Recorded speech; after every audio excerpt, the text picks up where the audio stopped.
여리고 전투는 이긴 경우라면 아이성 전투는 패배한 전투입니다. 여호수아가 아이성 전투에 임하기 전에 여리고에서 백성들은 남아있고 몇 사람을 뽑아서 정탐꾼을 보냅니다. 이들이 베델 동쪽 베다윈 옆에 있는 아이로 가서 보니 그들이 소수인 거예요. 그래서 보고하기를 수고롭게 백성들이 다 올라가게 하지 말고 그들이 소수이니 이스라엘 백성이 2~3천 명만 올라가면 되겠습니다. 그래서 여호수아가 3천 명만 올라가게 합니다. 여리고 전투에 임한 그 장정이 60만 명이었다면 아이성 전투에 투입된 그 군사는 200분의 1도 안 되는 숫자였습니다. 이기고 돌아올 줄 알았는데, 당연히 쉽게 이길 줄 알았는데 지고 돌아옵니다. 이 웬일입니까? 아이성 사람들이 이스라엘 백성을 36명을 쳐 죽이고 이로 인하여 백성의 마음이 녹아서 물같이 되었다고 합니다. 분명히 이겨야만 하는 싸움인데 진 것입니다. 여리고 전투는 인간의 예측으로는 정말 도저히 이길 수 없으리라고 했는데 이겼습니다. 힘들게 여겼던 전쟁인데 가볍게 승리를 했습니다. 이에 반하여 여리고 성에 비해서는 정말 200분의 1도 안 되는 그 군사를 투입하고 아이성 전투는 지형적으로나 규모로 보나 쉬운 전쟁인데 패배를 한 것입니다. 여기서 아이성 전투의 패배의 원인이 무엇일까요? 오늘은 그 부분을 살펴보고자 합니다. 여러분은 살아가면서 분명히 이것은 내가 해낼 수 있는데, 내가 승리할 수 있는데, 좋은 결과를 예상하고 있는데 이와는 정반대로 실패하거나 잘못된 경우가 있습니까? 일이 잘 안 된 경우가 있습니까? 우리는 여리고 전투에서 배웠습니다. 전쟁은 칼과 활에 있지 않고 우리의 힘과 능력에 있지 않고 여호와께 속했다는 것입니다. 그래서 우리가 하나님께서 함께 하시면, 즉 우리가 말씀에 순종을 하면 아무리 어렵고 불가능해 보이는 전쟁이라 할지라도, 난공불락의 성이라 할지라도 우리가 전쟁에서 이길 수 있다는 것을 깨달았습니다. 이 학습 효과로 미루어 보아서 아이성 전투는 이겨야 되는데 졌다면 그 이유는 무엇일까요? 하나님께서 함께하지 않았기에, 또 하나님 말씀에 불순종했기 때문에 진 것입니다. 그러면 어떤 하나님의 말씀을 어겨서였을까요? 아이성 전투에서는 하나님께서 말씀하시기를 첫 열매는 하나님께 바치라고 했는데 이것을 어긴 것입니다. 출애굽기 23장 16절을 보면 맥추절을 지키라. 이는 내가 수고하여 밭에 뿌린 것의 첫 열매를 거둠이니라. 유월절 수장절과 더불어 맥추절은 예루살렘 성에 올라가서 꼭 지켜야 하는 중요한 3대 절기 중에 하나였습니다. 이스라엘 백성이라면, 하나님의 백성이라면 이 절기들을 꼭 기억하고 지켜야 했습니다. 절기마다 각각 지켜야 하는 의미가 있는데 맥추절을 오순절 혹은 칠칠절이라고 하는데 매년 수확한 토지 소산 중에 제일 먼저 생산된 그 만물과 각종 실과 나무들 중에서 첫 열매를 여호와의 전에 드려야 했습니다. 밀이나 보리, 과일을 추수하여 여호와께 첫 열매를 드리는 추수감사절을 뜻합니다. 첫 열매의 날이기에 이 하나님의 말씀을 삶에서 지켰더라면 전쟁에서도 마찬가지로 이 이스라엘 백성이 그 여리고 전쟁은 첫 전쟁이었잖아요. 여기서 획득한 전리품은 온전히 하나님께 드려야 했습니다. 그런데 이 첫 전쟁에서 얻은 열매, 이 여리고성의 전리품들을 온전히 바쳐야 했는데 그 공동체 중에 한 사람, 아간이라는 사람이 여호와의 것을 일부분을 탐을 내었다고 합니다. 이로 인하여 이스라엘 백성 36명이 죽고 또 민족 전체를 위험에 빠뜨리게 했습니다. 아간 한 사람의 범죄로 인하여 공동체 전체가, 이스라엘 민족 전체가 하나님께서 주실 축복의 땅을 눈앞에 두고 들어가 보지도 못하고 멸망 위기에 처한 것입니다. 아간이 노력한 물건을 보면 아름다운 외투 한 벌, 은 200세겔, 작은 금덩이 하나였습니다. 다른 사람의 소유를 훔쳐도 안 되지만 하나님의 소유를 훔친 것입니다. 혹자는 아이성에서 진 이유가, 패배한 이유가 여호수아가 하나님께 물어보지 않고 이 성을 올라갈까요 말까요 물어보지 않고 올라가서 전쟁을 해서 졌다 생각하는 사람들도 있는데, 여호수아서 7장 앞절과 앞뒤 문맥을 살펴보면 아간의 죄 때문에 하나님께서 진노하셔서 패배한 것입니다. 36명의 군사가 죽고 전투에 패배하자 여호수아가 엎드려 슬퍼 기도합니다. 우리가 전쟁에서 지면 어떻게 해야 됩니까? 엎드려서 기도해야 된다는 것입니다. 여호수아처럼. 그래서 하나님께 묻습니다. 어찌하여 우리에게 기적을 베푸시어 요단강까지 건너게 해주시면서 왜 아모리 사람의 손에 넘겨 우리를 죽게 만드십니까? 이에 하나님께서 여호수아에게 대답하십니다. 여호수아야, 일어나라. 우리가 져서 실패해서 엎드려 기도하면 하나님께서 뭐라고 하실까요? 아무개야, 여호수아야, 일어나라 말씀하십니다. 그러면서 어찌하여 이렇게 엎드렸느냐, 어찌하여 이렇게 슬퍼 울고 있느냐 하시면서 패배의 이유를 말씀해 주십니다. 패배한 이유를 파악하는 것은 앞으로 우리가 승리하는 데 있어서 굉장히 중요합니다. 본문 11절부터 나옵니다. 멸망의 이유 첫 번째는 이스라엘이 범죄해서입니다. 내가 그들에게 명령한 나의 언약을 어겼단다. 내게 온전히 바친 물건을 가져가고 도둑질하여 나를 속였기 때문이란다. 이러므로 이스라엘이 그들의 원수 앞에 능히 맞서지 못하리라. 그러면 어찌합니까? 당장 아이성을 무찔러야 하는데 어찌합니까? 그러자 하나님께서 이길 방법을 말씀해 주십니다. 패배에서 승리로 뒤집을 수 있는 비결입니다. 그 온전히 바친 물건 중에서 일부를 가져간 것, 그 도둑질한 물건을 너희 가운데에서 제거하라.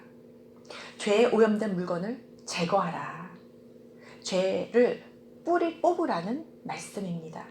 그렇게 하지 아니하면 결코 내 원수들 앞에서 능히 맞서지 못하리라. 하나님께서는 나라와 민족을, 공동체를 위험에 빠뜨린 그 범인들을 찾아내어서 그것을 제거하라. 그 물건들을 불사르고 그 범인들을 멸절하라고 말씀을 하십니다. 그래서 여호수아는 도둑질하고 속인 자를 골라내고자 그 성경적인 방법으로 제비 뽑기를 합니다. 성경 곳곳에 보면 제비를 뽑아서 결정을 하게 되는데요. 레위기에서는 속죄일에 두 염소를 놓고 제비를 뽑아서 결정을 하게 됩니다. 두 제비를 만들어서 한 제비는 여호와를 위한 제비, 아사셀을 위하여 제비를 뽑습니다. 민수기에서는 12지파의 기업을 나눌 때 제비를 뽑아서 나눕니다. 신약에서도 사도행전에서는 사도를 뽑을 때 마띠아를 제비로 뽑게 됩니다. 잠언 16장 33절에는 제비는 사람이 뽑으나 모든 일을 작정하기는 여호와께 있느니라. 이 제비를 뽑는 과정에 있어서 하나님께서 개입을 하십니다. 범죄자를 잡을 때에도 하나님께서는 하나님의 방법으로 개입을 하십니다. 그런데 하나님께서 여호수아에게 도둑을 잡기 전에 말씀을 하십니다. 온전히 죄를 드러내기 전에 너는 일어나서 백성을 거룩하게 하라. 죄를 어떻게 드러내십니까? 하나님의 방법은 죄인을 어떻게 잡는가를 보면 거룩함으로, 하나님의 거룩함으로 거룩을 통해서 죄를 드러내십니다. 그리하여 여호수아는 하나님의 말씀대로 제비 뽑기 전에 먼저 백성들을 거룩하게 합니다. 백성들에게 또 알리는데 전날인 오늘은 너희는 스스로 거룩하게 하라. 그리고 내일 제비를 뽑아 범인을 잡게 될 방법을 설명을 합니다. 너희는 아침에 지파대로 나와서 12지파 중에 한 지파가 뽑히면 그 다음에는 그 지파 가운데 한 족속을 뽑을 것이다. 또 그리고 나서는 족속들 가운데 한 가족을 뽑아서 벌할 것이다. 이렇게 순차적으로 좁혀서 제비를 뽑습니다. 여리고 성에서 탈취한 물건을 그래서 가진 자가 여호와께 뽑히면 그 자를 불사르되 그의 모든 소유, 오염된 모든 그 죄에 오염된 소유를 불살하라 라고 공포를 합니다. 그 이유는 여호와의 언약을 어기고 이스라엘 가운데 망령된 일을 행했기 때문입니다. 다음날 아침이 밝았습니다. 여호수아는 지체하지 않습니다. 영적 전쟁에서 우리 아군이 지고 죽었는데 어찌 지체할 수가 있겠습니까? 당장 다음날 아침 일찍이 일어나서 각 지파들을 가까이 나오게 합니다. 아마도 당시에는 제비 뽑기를 할 때 작은 돌들을 모아서 그곳에서 12개 중에 11개는 동그라미를 만약에 쳤다 그러면 한 개의 돌에는 X표를 쳐서 아마 이렇게 제비를 뽑았을 것입니다. 이렇게 한 범인이 뽑히도록 구별하여서 상자나 그릇에 담아서 제비를 뽑았을 것입니다. 이렇게 해서 제비를 뽑은 결과 유다 지파가 뽑혔고 그 중에 세라 족속이 뽑혔고 그 중에 삽디의 가족이 뽑혔고 그 중에 점점점 좁혀져서 아간이 맨 마지막에 뽑혔습니다. 이 결과를 보고 여호수아가 아간에게 이릅니다. 내 아들아, 원하노니 주 이스라엘의 하나님께 영광을 돌리고 그분께 자백하며 내가 행한 일을 이제 내게 고하라. 그 일을 내게 숨기지 말라. 그리하여 아간이 자백하고 죄를 인정합니다. 아간은 죄를 인정하고 자백을 합니다. 21절에 나옵니다. 아름다운 외투 한 벌, 은 200세겔, 작은 금 한 덩이를 보고 탐내어 아간이 보고 탐내어 그리하여 자기 장막 안에 감추어 둡니다. 여호와께 제비를 뽑은 후에는 여호와께서 뭐라고 하셨습니까? 그 온전히 바친 물건을 너희 중에서 멸하라, 제거하라 하셨습니다. 그리하여 여호수아가 사자들을 보내어 그 장막 안에 감추어둔 물건들을 찾아서 이스라엘 백성들 앞에 가져오게 하여서 그의 온 가족과 소유, 아들들과 딸들과 그의 소들과 그의 나귀들과 또 그의 양들과 그의 장막에 그 속한 모든 것을 아골 골짜기로 가서 돌로 치고 불사릅니다. 이리하여 여호와의 그 맹렬한 노가 그쳤고 그곳 이름을 오늘까지 아골 골짜기, 괴로움의 골짜기라고 부릅니다. 여러분은 오늘 이 사건을 통하여 자비로우신 하나님께서 너무하시지 않나? 왜 아간 한 명만 죽이시지 왜 그 아들과 딸들과 모든 가축들까지 이렇게 멸하셨을까? 이런 의문이 들지 않으십니까? 아간이 감춘 걸 보면 그렇게 고작 한 벌 겉옷과 은과 금이었는데 그의 아들과 딸들과 모든 소유를 죽일 정도로 죄가 그렇게 큰 것일까? 이런 생각이 들지 않으십니까? 여호와의 성물을 훔친 것은 아간이잖아요. 그런데 왜 그의 일가족을 모두 죽였을까요? 그 이유는 아간이 가족들에게 자신의 일을 알렸거나 아니면 그 아버지를 도와서 그 도둑질한 물건을 같이 숨기는데 참여하였거나 모른 척 죄를 방조했기 때문입니다. 여기서 보면 그 죄의 주동자가 아닌 그것을 돕고 그리고 방조한 것도 하나님께서는 진노하신다는 것입니다. 만약에 그 자녀들이 그것을 보았다면 지적하고 그걸 못하도록 말리고 해야 되는데 그들까지도 죄에 함께 했기 때문입니다. 하나님의 명령에 전혀 두려워하지 않는 그 아간의 태도, 그 불신앙의 모습에 영향을 그들이 받았기에 아간에게 속한 모든 가족과 물건들을 멸한 것입니다. 하나님께서 우리에게 바라시는 것은 거룩한 공동체입니다. 이스라엘 공동체가 하나님의 말씀에 그래서 순종하기를 바라셨습니다. 여호수아의 첫 전쟁이 여리고 전투였다면 여러분은 모세의 첫 전투는 기억하십니까? 모세의 첫 전투는 르비딤 전투였습니다. 아말렉 족속과의 싸움에서 승리를 하는데요. 여리고 전투 못지않은 방법으로 특이하게 승리를 합니다. 모세가 손을 올리면 이기고 모세의 손이 내려오면 전쟁에서 지게 됩니다. 그래서 이 모세의 양손을 붙잡아 줘서 아론과 훌이 돕고, 그리고 이 손이 내려오지 않도록 모세를 돌에 앉혀서 하루 종일 전쟁이 이길 때까지 붙들어 주게 됩니다. 그런데 여기서 부각되지 않은 그 사람이 있습니다. 이때 누가 앞서 나가서 싸우냐면 여호수아가 나가서 전투를 하게 됩니다. 모세는 산 꼭대기에 올라가서 기도를 하고 여호수아는 칼을 잡고 싸워서 이깁니다.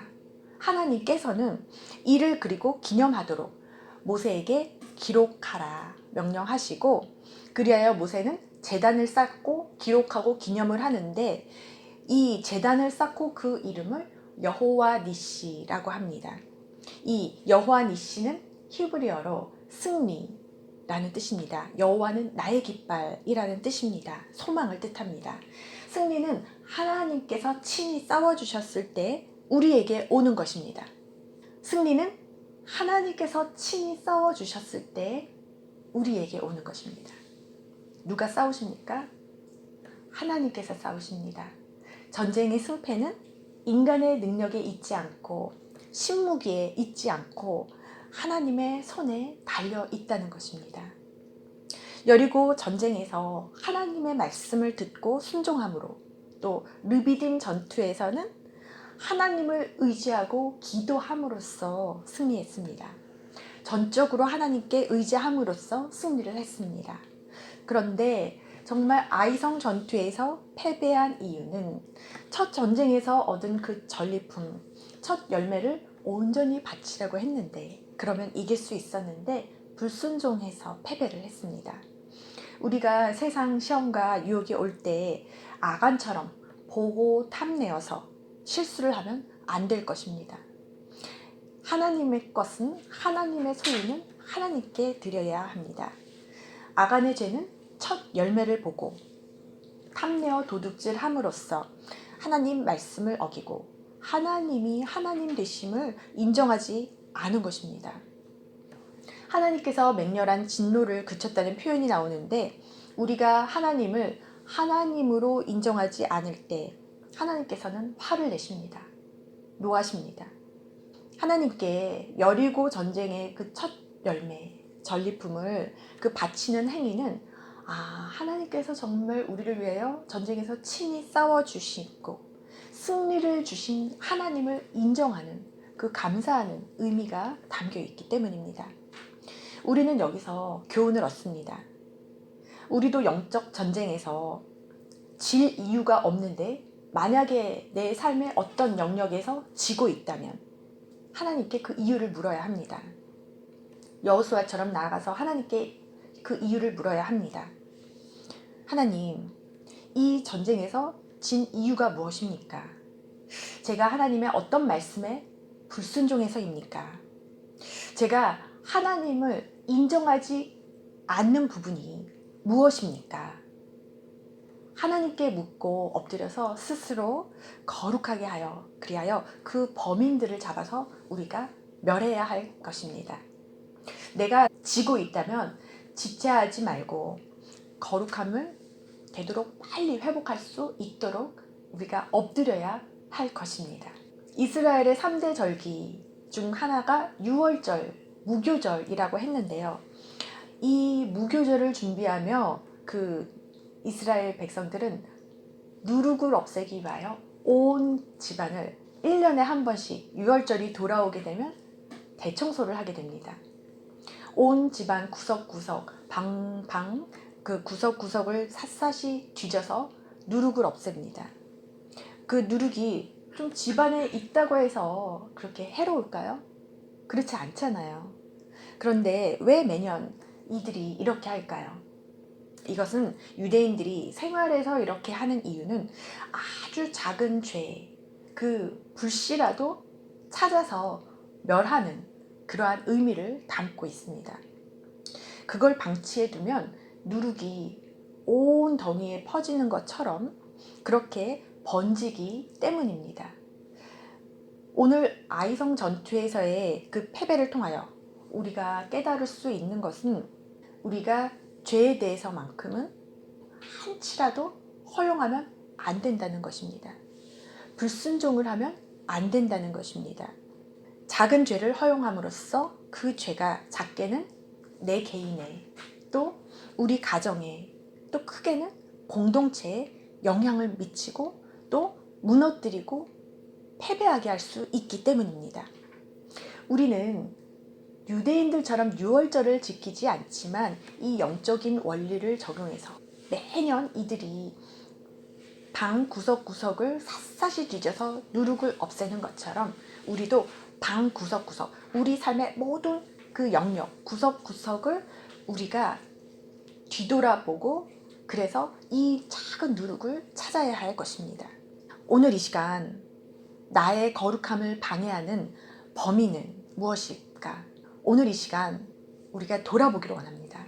내 거룩함을 방해하는 그 범위는 무엇인가?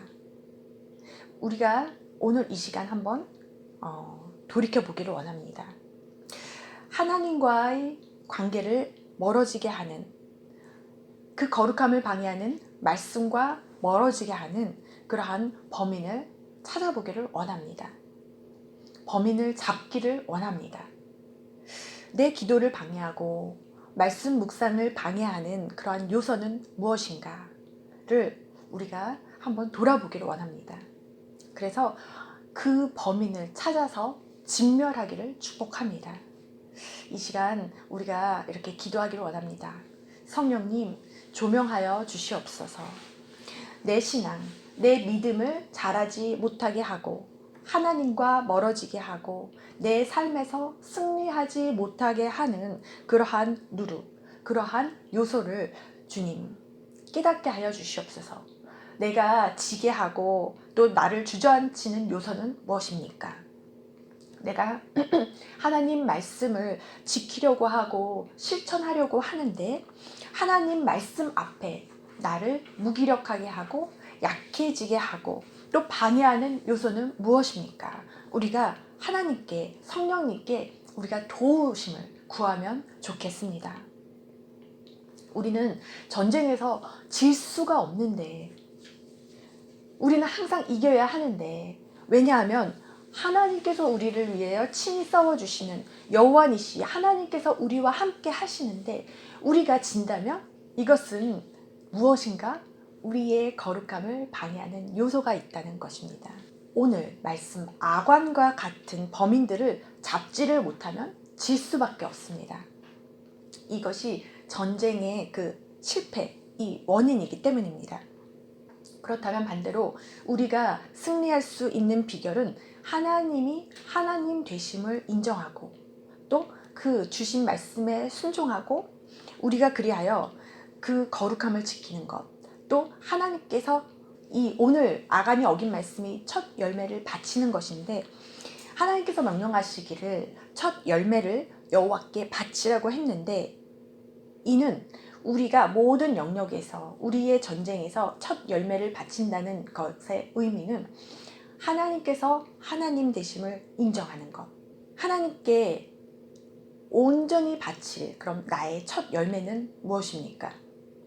이것을 바쳐야만 우리는 모든 영적 전쟁에서 승리를 할 수가 있습니다. 이것을 나의 첫 열매가 무엇인가? 하나님께 바쳐야 할 나의 첫 열매가 무엇인가 이것을 모른다면 오늘 하나님께 엎드려 물으시기를 축복합니다. 그리하여 기도 가운데 하나님께서 말씀을 주실 때 정말 그 가운데 꼭 답을 얻으시기를 축복합니다. 예언서에서 보면 첫 열매에 대한 언급이 있습니다. 예레미야 22장 3절에 보면 이스라엘은 여호와를 위한 성물 곧 그의 소산 중 첫 열매이니 그를 삼키는 이스라엘은 벌을 받아 재앙이 그들에게 닥치리라. 여호와의 말씀이니라. 이스라엘은 여호와를 위한 성물이자 하나님의 소산 중 첫 열매라고 했습니다. 그러하기에 이스라엘 민족은 하나님의 첫 아들, 장자입니다. 이리하여 이방인들이 이스라엘을 멸망시키고자 하면 이 이방 나라들이 막대기로 쓰였던지 간에 이렇게 하나님께서는 모두 이방 나라를 벌을 내리시고 재앙이 면치 못할 것이라고 하셨습니다. 그래서 그 어느 누구도 그 어느 나라도 하나님께 바쳐진 그 거룩한 첫 열매를 손대지 못한다는 것입니다. 이 말씀으로 우리가 깨달을 수 있는 것은 하나님께 드려진 백성들, 그 하나님께서 백성 삼으신 우리들은 영적인 보호를 하나님으로부터 받고 있다는 것입니다. 그래서 하나님께서 우리를 이렇게 보호하시기 때문에 아무도 우리를 건드릴 수 없고 우리를 건드리면 하나님께서 가만두지 않으신다는 것입니다. 여기서 보면 그래서 여리고성의 전리품이 하나님께 바쳐져야 했는데 아간이 그 하나님의 첫 열매를 도둑질했기 때문에 이렇게 죽음을 면치 못했습니다. 이 말씀을 또 신약에서 보면 요한계시록에서 보면 에베소 교회를 칭찬하시지만 책망을 하시는데요. 내가 참고 내 이름을 위하여 견디고 게으르지 아니한 것을 안다 라고 칭찬을 하시지만 그러나 너를 책망할 것이 있나니 너의 처음 사랑을 버렸느니라. 에베소 교회가 하나님을 향한 그 처음 사랑, 첫사랑을 잃어버렸기 때문에 회개하라고 말씀을 하십니다. 그 사랑은 어디에서 떨어졌는지를 생각하고 회개하여 처음 행위를 가지라고, 처음 사랑을 회복하라고 말씀을 합니다. 우리가 그 사랑을 하나님께 드렸다면, 하나님께 그게 바쳐졌다면 그것이 하나님의 것이 되기 때문입니다. 오늘의 결론입니다. 아이성 전투를 통하여 영적 전쟁에서의 그 승패 원리를 우리가 깨달았습니다. 첫 번째는 거룩함입니다. 아이성 전투에서 진 이유는 이스라엘의 그 전투력이 약해서가 아니라 그 죄를 허용했기 때문에, 거룩하지 못했기 때문입니다. 하나님의 말씀에 불순종하여서 그 불순종의 죄 때문에 진 것입니다. 즉 한치의 죄를 허용하여서 그 거룩함을 잃어버렸기 때문입니다. 하나님께서 사랑하시는 그 이스라엘 백성이 그냥 가나안 땅을 주실 수 있는데 전쟁을 겪지 않게 하시고 그냥 가나안 땅으로 들어가게 하실 수 있는데 왜 이렇게 영적 전쟁을 치르게 하실까요? 그 이유가 분명히 있습니다. 왜일까요? 왜냐하면 그 안에, 이스라엘 안에 있는 죄를 발견하게 하시고 거룩한 나라를 이루어가게 하시고자 함입니다. 거룩한 백성을 만들어 가시고자 함입니다. 마찬가지로 하나님께서는 우리를 너무 사랑하셔서 그냥 축복을 해주실 수가 있습니다. 그냥 가나안 땅으로 들어가게 하실 수가 있습니다. 그런데 우리 모든 사람들에게 왜 영적 전쟁을 치르게 하실까요? 왜냐하면 우리를 거룩한 백성으로 만들고자 하심입니다. 그래서 하나님께서는 그냥 우리를 가나안 축복, 가나안 땅으로 인도하실 수도 있지만 우리에게 전쟁을 통하여 우리가 죄를 진멸하고 거룩한 백성으로 이루어 가도록 만들어 가게 하고자 한 이유가 있다는 것입니다. 우리가 한마디로 거룩함을 배우도록 그러한 마음이, 그러한 뜻이 있기 때문입니다. 그리하여 우리가 하나님과 하나 될 수 있도록 그렇게 우리가 거룩함을 유지하도록 훈련하시고자 함입니다. 거룩함이 바로 또한 영적 전쟁에서의 능력이 있기 때문입니다. 질 이유가 하나도 없는 그 아이성 전투에서 패배하자 지도자인 여호수아가 지체하지 않고 오늘 당장 백성들에게 거룩하게 하여 범인들을 이제 찾아내어서 하나님의 명령을 따라 죄를 진멸을 합니다. 우리도 우리 인생에서 일이 잘 안 되어 가고 있다면 그러면 우리가 아이성 오늘 말씀을 교훈을 삼아서 한번 우리의 삶을 모든 영역에서 점검해 봐야 합니다. 그리하여 우리가 거룩함을 방해하는 요소들을 우리가 잡아내야 합니다. 내 삶의 영역에 있어서 건강, 일, 영성, 감정, 가족관계, 대인관계, 여가와 휴식, 자기개발, 재정, 정리정돈 등에 있어서 하나님과 멀어지게 하는 거룩함을 방해하는 요소들이 있다면 육과 영을 강건하지 못하게 하는 그러한 습성들이 있다면 한번 체크해 보십시오. 유대인들은 무교절, 유교절날 그 온 방을 샅샅이 뒤지며 그 누룩을 찾아내듯이 거룩함을 방해하는 요소들을 하나님과 분리하고 멀어지게 하는 그 요소들을 우리가 찾아낼 때 우리 삶의 모든 영역에서 승리할 것입니다. 우리 삶의 전반에 걸쳐서 이 영적 원리는 동일하게 적용이 됩니다. 우리가 점점 더 거룩에 도달할 수 있도록 그래서 힘써야 합니다. 아이성 전투를 통하여 깨달은 또 두 번째 비결은 첫 열매를 하나님께 온전히 바쳐야 한다는 것입니다. 그리고 드렸다면 아간처럼 이 드린 하나님께 드린 그 전리품에서 탐을 내거나 조금 빼내어서 감추거나 숨기면 안 될 것입니다. 우리가 드린 그 하나님께 드리는 첫 마음, 그 처음 사랑을 하나님께 온전히 드려졌다면 그것을 우리가 조금이라도 거두어서는 안 될 것입니다. 그것이 우리의 능력이자 승리의 비결이기 때문입니다. 하나님께서 진정 원하시는 것은 사실은 여리고 전투의 그 전리품이 아니었습니다. 우리에게 원하시는 것은 두 가지, 거룩함과 첫 열매입니다. 그것을 요구하시는 것입니다. 하나님께 드려진 처음 마음, 처음 사랑을 우리가 지키는 것, 또 그리고 우리가 거룩함을 우리가 유지하는 것, 이것이 하나님께서 우리에게 원하시는 것입니다. 아멘. 우리가 우리 인생의 모든 영역에서 오늘 이 시간 다시 한번 돌이켜 살펴보면서 하나님께서 나에게 정말 내 인생의 모든 영역에서 축복해 주시고자 하는데 좀 잘 안 되거나 지고 있는 그러한 영역이 있다면 다시 한번 우리가 돌이켜보고 우리가 거룩함을 회복하시기를, 그리하여 백전백승 하시기를 예수 그리스도의 이름으로 축복합니다. 아멘.